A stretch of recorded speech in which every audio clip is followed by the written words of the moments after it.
नमस्कार दोस्तों, सभी का स्वागत है दिशा एग्रीकल्चर के यूट्यूब चैनल पर। और आज की इस इम्पॉर्टेंट वीडियो में हम लोग जो पढ़ेंगे वो पढ़ेंगे उपसर्ग। टॉपिक है उपसर्ग। इसमें जो टॉप 30 क्वेश्चंस हैं उपसर्ग से जो विभिन्न परीक्षाओं में पूछे जा सकते हैं, उन क्वेश्चंस को हम लोग यहाँ पे डिस्कस करेंगे। और अगर वीडियो अच्छा लगता है तो एक लाइक बनता है, ठीक है भाई। और चैनल पर नए हो तो सब्सक्राइब जरूर करना। चलो स्टार्ट करते हैं सेशन को। पढ़ते हैं अपना पहला क्वेश्चन है कि उपसर्ग का प्रयोग होता है शब्द के आदि में, शब्द के मध्य में, शब्द के अंत में, या फिर इनमें से कोई नहीं। तो जो उपसर्ग का प्रयोग होता है वो होता है शब्द के आदि अर्थात प्रारंभ में। बढ़ते हैं अपने अगले क्वेश्चंस की तरफ।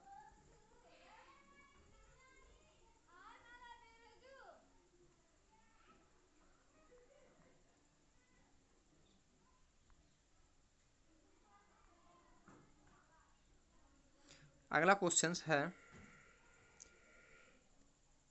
कि जो धातु या शब्द के अंत में जोड़ा जाता है उसको कहते क्या है। जो यार किसी शब्द के अंत में जोड़ा जाता भाई उसको हम कहते हैं प्रत्यय, ठीक है। तो इसका डी ऑप्शन करेक्ट होता है। अगला क्वेश्चन 3, प्रख्यात में प्रयुक्त उपसर्ग है।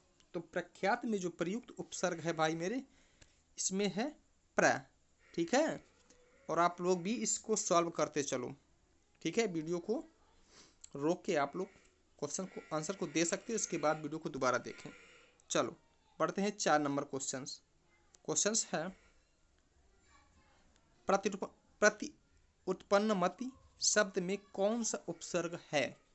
तो यहाँ पे जो आंसर करेक्ट होगा वो होगा, क्या होगा, 4 का बी, प्रति उपसर्ग का यहाँ पे प्रयोग किया गया है। बढ़ते हैं अपने अगले क्वेश्चंस की तरफ। अगर वीडियो अच्छा लगे तो एक लाइक तो बनता है बस, ठीक है। और चैनल पर नए हो तो चैनल को सब्सक्राइब करो। चलो पढ़ते हैं अगला क्वेश्चंस 5 नंबर। गमन शब्द को विपर्यार्थक बनाने के लिए आप किस उपसर्ग का प्रयोग करोगे। ठीक है, कहने का मतलब गमन शब्द को विपर्यार्थक, गमन का जो विपरीत अर्थ देने वाला हो, वो बनाने के लिए आप किस उपसर्ग का प्रयोग करोगे। अर्थात गमन का विलोम शब्द पूछ रहा है। तो गमन में उप, यहाँ पे ये सही नहीं होगा। आ बिल्कुल सही है।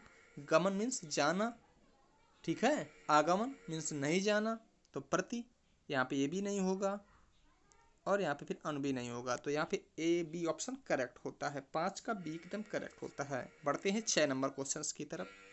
6 नंबर क्वेश्चंस है कि निर्वासित में प्रत्यय किस प्रत्यय का प्रयोग किया गया है। इक, नी, सित या फिर इत।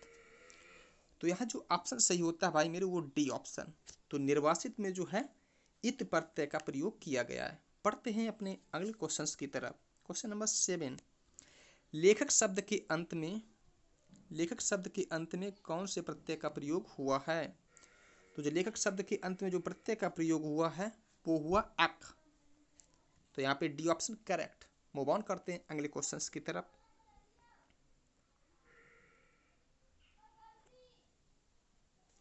क्वेश्चंस है कि अनुज शब्द को स्त्रीवाचक बनाने के लिए किस प्रत्यय का प्रयोग करना पड़ेगा। ठीक है यार, अगर बड़ा आ का प्रयोग कर दो तो पक्का स्त्रीलिंग बन ही जाता है। जैसे लड़का, जैसे लड़की में अगर आ लगा दें तो लड़का, इसी प्रकार अनुज में आ लगा दो तो अनुजा।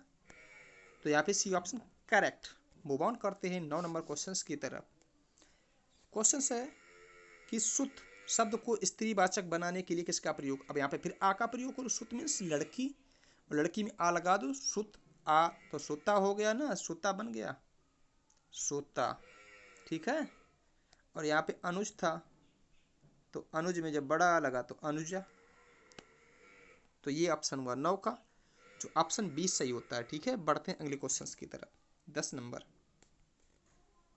नंबर है स्पर्श शब्द को विलोमार्थक बनाने के लिए किस उपसर्ग का प्रयोग किया गया है। तो यहाँ पर भी जो आंसर सही होता है वो होता है 10 नंबर का, जो सी ऑप्शन करेक्ट होता है, आ नंबर, ठीक है। बढ़ते हैं अगले क्वेश्चंस की तरफ।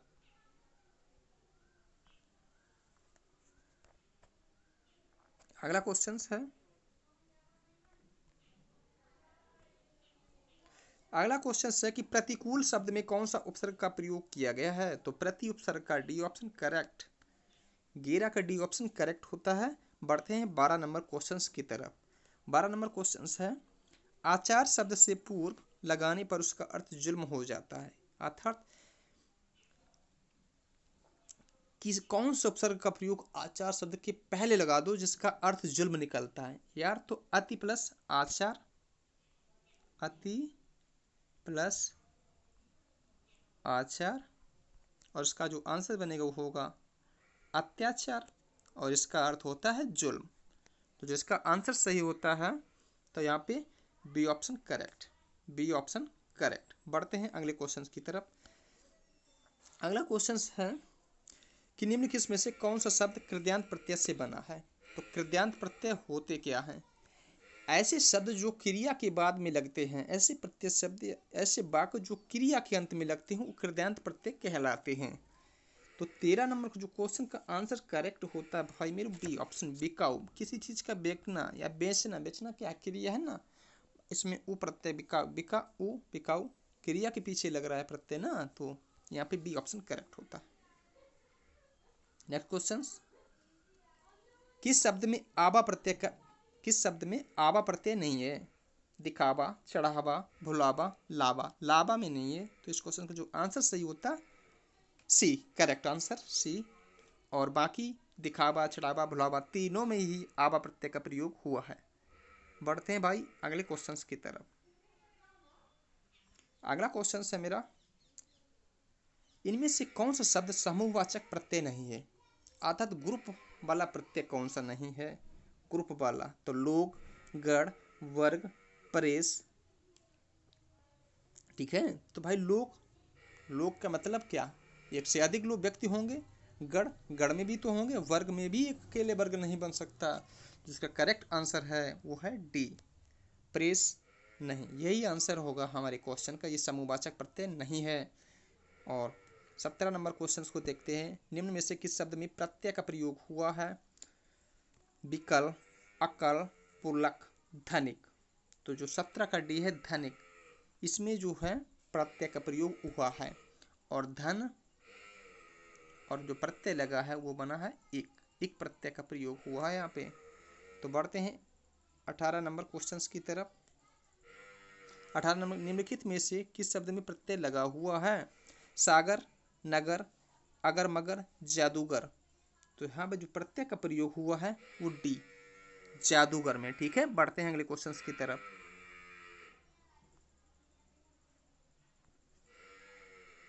अगला क्वेश्चन है, किस शब्द में उपसर्ग का प्रयोग हुआ है? उपकार बिल्कुल हुआ है, लाभदायक, अपनापन, पढ़ाई।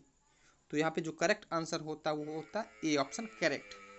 अगला क्वेश्चन, अनुवाद में प्रयुक्त उपसर्ग, बाद में कौन सा उपसर्ग, अनुवाद में कौन सा उपसर्ग भैया? तो यहाँ पे जो आंसर सही होता है भैया मेरे 20 का डी, अनु उपसर्ग का प्रयोग किया है। ठीक है, बाद में अन लगा दो। ठीक है, बाद से पहले अन लगा दो तो उपसर्ग अनुवाद बन गया। अगला क्वेश्चन, निर्वाह में प्रयुक्त उपसर्ग है, निर्वाह में कौन सा उपसर्ग का प्रयोग किया गया? तो भैया नी उपसर्ग का प्रयोग किया गया है, तो बी ऑप्शन करेक्ट। अगला क्वेश्चन पढ़ते हैं हम लोग, और कहना आप लोगों से, जो भी व्यूअर्स इस चैनल पर नए हैं तो प्लीज़ भाई चैनल को सब्सक्राइब कर लो। 22 नंबर क्वेश्चन, हिंदी में कृत प्रत्ययों की संख्या कितनी है? तो जो कृत प्रत्यय होते उनकी संख्या क्या है? 28, 30, 42 या फिर 50? तो इसका करेक्ट आंसर 42, कृत प्रत्यय 42 होते हैं। ठीक है, अगला क्वेश्चन, कृदंत प्रत्यय किन शब्दों के जुड़ने से बनता है? संज्ञा, सर्वनाम, विश्लेषण या क्रिया? क्योंकि भैया मेरे कृदंत प्रत्यय हमेशा क्रिया के बाद में जुड़ने से बनता है। जैसे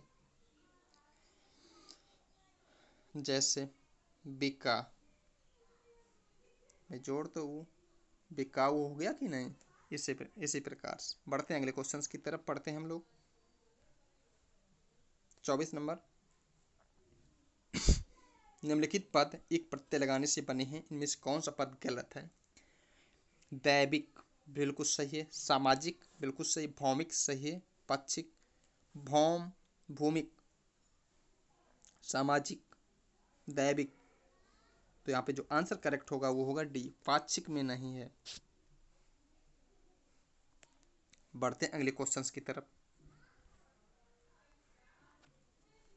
अगला क्वेश्चन है, किस शब्द की रचना प्रत्यय से हुई है?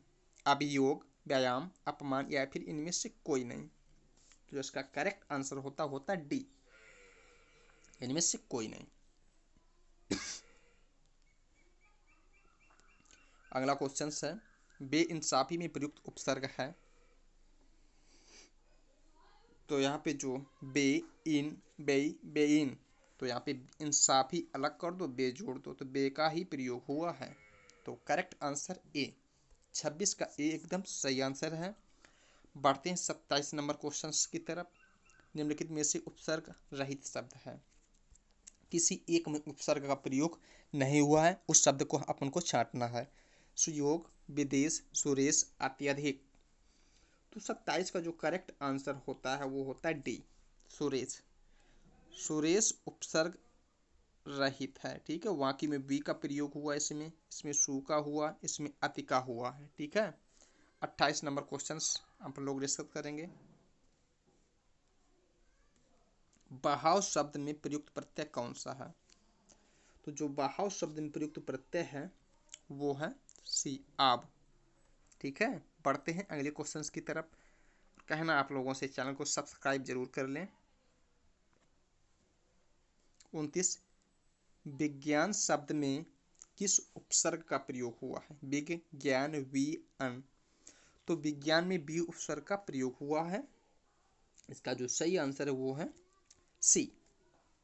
चिरायु शब्द में प्रयुक्त उपसर्ग क्या है? चिर आयु, चिर।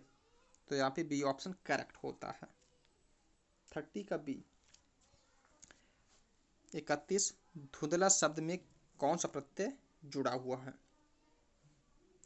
तो यहाँ पे ला प्रत्यय जुड़ा हुआ है, तो सी ऑप्शन करेक्ट। दोषहर्ता प्रत्यय का चयन करिए। दोषहर्ता में किस प्रत्यय का? हर्ता, हर, हद, हारी। तो यहाँ पे ए ऑप्शन करेक्ट होता है, हर्ता। बढ़ते हैं अपने अगले क्वेश्चंस और लास्ट क्वेश्चंस की तरफ। क्वेश्चन है, किस शब्द में उपसर्ग नहीं है? अपवाद, पराजय, प्रभाव या फिर ओढ़ना। तो यहाँ पे जो उपसर्ग नहीं है तो उसका जो करेक्ट आंसर होगा वो होगा डी, ओढ़ना में जो है उपसर्ग नहीं है, यही सही आंसर होगा। बाकी अपवाद में अप उपसर्ग है, पराजय में जो है पर उपसर्ग है, प्रभाव में प्रा। तो आज के वीडियो में यहीं तक, मिलेंगे नेक्स्ट वीडियो में। अगर वीडियो अच्छा लगा हो, आपको आपके एग्जाम की दृष्टि से हेल्पफुल लगा हो, तो आप ये क्वेश्चंस और सारे क्वेश्चन प्रीवियस ईयर परीक्षाओं में आए हुए हैं कहीं ना कहीं, तो आप इसी प्रकार के दिन प्रतिदिन हम वीडियो अपलोड करेंगे अपने यूट्यूब चैनल दिशा एग्रीकल्चर एकेडमी पर। तो जो भी इस वीडियो को देखें, ज़्यादा से ज़्यादा यार शेयर करो, ठीक है।